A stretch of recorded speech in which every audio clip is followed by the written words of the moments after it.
Hai, di video ini saya mencoba menelaah tentang agenda 3, yaitu kedudukan dan peran PNS menuju Smart ASN. Modul yang pertama adalah tentang Smart ASN. Ada 3 poin yang akan saya jelaskan dalam modul ini. Yang pertama adalah literasi digital, yang kedua adalah pilar literasi digital, dan yang ketiga adalah implementasi literasi digital dan implikasinya. Literasi digital banyak menekankan pada kecakapan pengguna media digital dalam melakukan proses mediasi media digital yang dilakukan secara produktif. Seorang pengguna yang memiliki kecakapan literasi digital yang bagus tidak hanya mampu mengoperasikan alat, melainkan juga mampu bermedia digital dengan penuh tanggung jawab.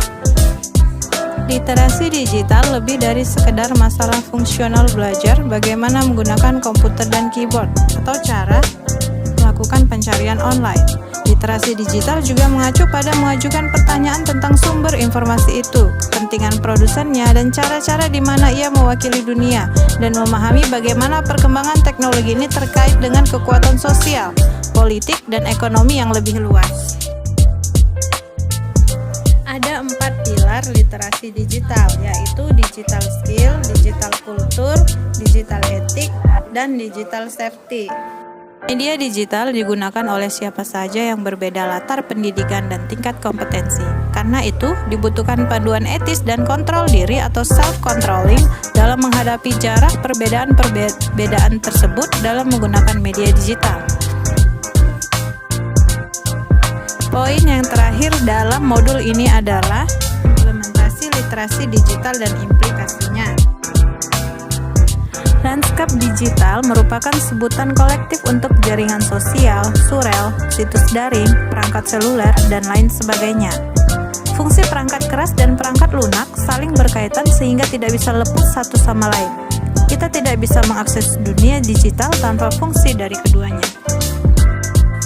Komputer yang paling dekat dengan kehidupan kita adalah komputer pribadi, atau sering kita sebut dengan istilah laptop. Ada tablet dan juga telepon pintar. Aplikasi percakapan dan media sosial adalah salah satu bagian dari perkembangan teknologi yang disebut sebagai tolak ukur yang sangat menarik yang memiliki kaitan dengan berbagai aspek. Ada 4 dimensi persiapan. Yang pertama, akses terhadap internet, yaitu platform digital yang membutuhkan internet agar bisa beroperasi. Yang kedua, syarat dan ketentuan penggunaan aplikasi. Ini sangat penting untuk membaca syarat dan ketentuan yang diberikan oleh aplikasi sebelum menekan tombol setuju. Ketiga, membuat atau membuka akun. Mendaftarkan akun membutuhkan data pribadi, misalnya nama lengkap, nomor telepon, surel, dan lainnya. Proses inilah yang harus diwaspadai, terutama bila data-data pribadi tersebut terhubung dengan data bank maupun dompet digital. Yang terakhir adalah metode akses. Umumnya, 2 metode dalam mengakses sebuah aplikasi, yaitu melalui aplikasi mobile yang dipasang ke perangkat kita dan atau browser. Selanjutnya adalah modul kedua, yaitu tentang manajemen ASN. Ada 3 materi pokok yang dibahas dalam modul ini, yaitu kedudukan dan peran, hak dan kewajiban, serta kode etik ASN. Manajemen ASN adalah pengelolaan ASN untuk menghasilkan pegawai ASN yang profesional, memiliki nilai dasar, etika profesi, bebas dari intervensi politik, bersih dari KKN. Kedudukan ASN berdasarkan Undang-Undang Nomor 5 Tahun 2014 ada 2. Yang pertama adalah pegawai negeri sipil dan yang kedua adalah pegawai pemerintah dengan perjanjian kerja. Fungsi dan tugas ASN yang pertama adalah pelaksana kebijakan publik, yaitu melaksanakan kebijakan yang dibuat oleh pejabat pembina kepegawaian sesuai dengan ketentuan peraturan perundang-undangan. Yang kedua adalah pelayan publik, memberikan pelayanan publik yang profesional dan berkualitas. Yang ketiga adalah perekat dan pemersatu bangsa, yaitu mempererat persatuan dan kesatuan negara Kesatuan Republik Indonesia. Beberapa hak PNS yang diatur pada pasal 21 Undang-Undang Nomor 5 Tahun 2014 adalah gaji, tunjangan, perlindungan, pengembangan kompetensi, jaminan pensiun dan hari tua, serta cuti. Di samping hak, sudah pasti ada kewajiban. Kewajiban ASN adalah suatu beban atau tanggungan yang bersifat kontraktual, sesuatu yang sepatutnya dilaksanakan oleh ASN. Beberapa kewajiban ASN adalah setia dan taat pada Pancasila dan Undang-Undang Dasar 1945 serta NKRI.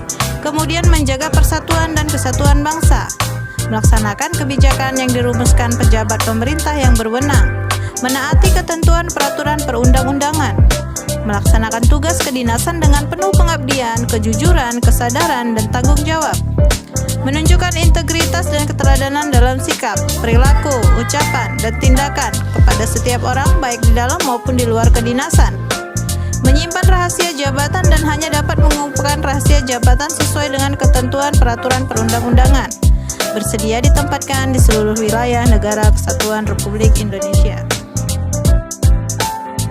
Kode etik dan kode perilaku ASN bertujuan untuk menjaga martabat dan kehormatan ASN.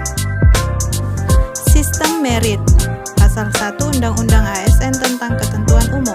Sistem merit adalah kebijakan dan manajemen ASN yang berdasarkan pada kualifikasi, kompetensi, dan kinerja secara adil dan wajar dengan tanpa membedakan latar belakang politik, ras, warna kulit, agama, asal-usul, jenis kelamin, status, pernikahan, umur, atau kondisi kecacatan.